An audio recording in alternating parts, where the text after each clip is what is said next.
Wing Commander 3: Heart of the Tiger was developed and released on the PC and Mac by Origin in 1994, then later ported to the 3DO and PlayStation in 1996. Today we're taking a look at the Sony PlayStation version of the game. Wing Commander is a flight sim with some arcade roots. There are tons of options for players to control in the cockpit, everything from communication with wingmen or fleet ships or enemies, to selecting between multiple weapons, to adjusting power levels of weapons, shields, and more. Still, the game does tend to avoid the flight sim label because it doesn't suck the fun out of its space combat by making the game more about throwing switches on a dashboard than throwing insults at enemies.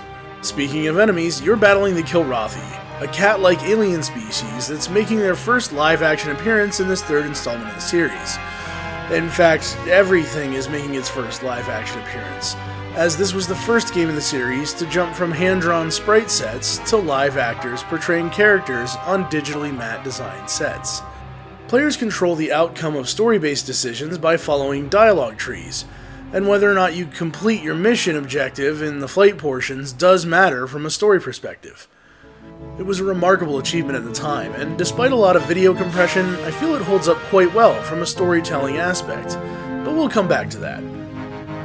The graphics of Wing Commander 3, frankly, don't hold up very well. In fact, even worse on the PlayStation. While the ships look exactly as I remember them on the PC, times of heavy combat in the game bog the game down quite a bit and make it practically unplayable. The ships are actually 2D sprites drawn from many different angles. The franchise wouldn't enter the realm of polygon-based 3D graphics until the 5th installment, Wing Commander Prophecy. The ships are drawn from many angles and do give the illusion of 3D fairly well, but then comes some poor and blurry texturing. Not all the fault of the PlayStation here either. Again, these are pretty much what I recall from the PC version of the game, but unfortunately they just look rough and bland. The game's FMV interactive moments look good and actually hold up very well.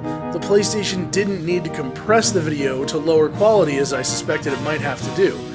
The game spans across 4 CD-ROMs, just as it did on the PC. The cast of actors in Wing Commander 3 is incredibly strong. Even voice actors, who you might not think about on your first playthrough, the talent in this game is through the roof. I love the music of the Wing Commander games as well, and have many fond memories of it. Composed by George Oldachet, it also hasn't aged that well, as it was played mostly using MIDI instruments. Still, I love the music, and you can bet that in 2014, when the original composer of the Wing Commander games said that he was kickstarting a chance to do orchestral recordings of Wing Commander music, I was all over it. Although the old MIDI music isn't perfect, the songs themselves are extremely well composed, and leave you feeling like you've accomplished something when the victory music tune comes on at the end of a mission, or it might have you worried after a conversation with another pilot. The sound effects, I feel, are excellent. In the cockpit of your fighter, you can hear other ships roaring by, the sounds of your laser blasts, and ships exploding, cap ships jumping in and out of battles, and even when your own ship is being hit and taking damage. The sound effects are remarkable for the time, and I think they do very well even today. When it comes to story, the game throws you in the deep end from the get-go. The manual itself doesn't contain much of an introduction or plot. The backstory is pretty much explained in-game. In the game's manual, you're given character bios, as well as interviews with your fellow pilots. Things like this are a condensed version of what was included with the PC version of the game. Back then, players received the instruction booklet plus a complete bonus book of fiction entitled Victory Streak. This was intended to look something like a newsletter that would go out to the crew of the TCS Victory, the ship that you're stationed on throughout the duration of Wing Commander 3. This is nothing new for Wing Commander fans. In the very first game, you were stationed on the Tiger's Claw, and inside the box for Wing Commander was the Claw Marks booklet. The immersive content only begins there.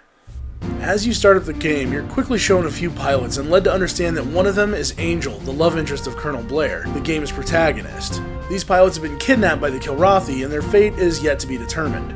Blair, meanwhile, is watching his previous ship, the Concordia, going down in flames, a reference to the ending of Wing Commander 2. Colonel Blair is assigned to the Victory, an older ship far away from the front lines of war, not what he's used to. But then you're turned loose to continue to make your impact on the war with the Kilrathi. Old friend Hobbs, a Kilrathi who has joined your side during the war, is among the first faces you meet aboard your new ship assignment. The game has a story that gets even deeper. The story is conveyed through these cutscenes with no question or ambiguity about what's happening.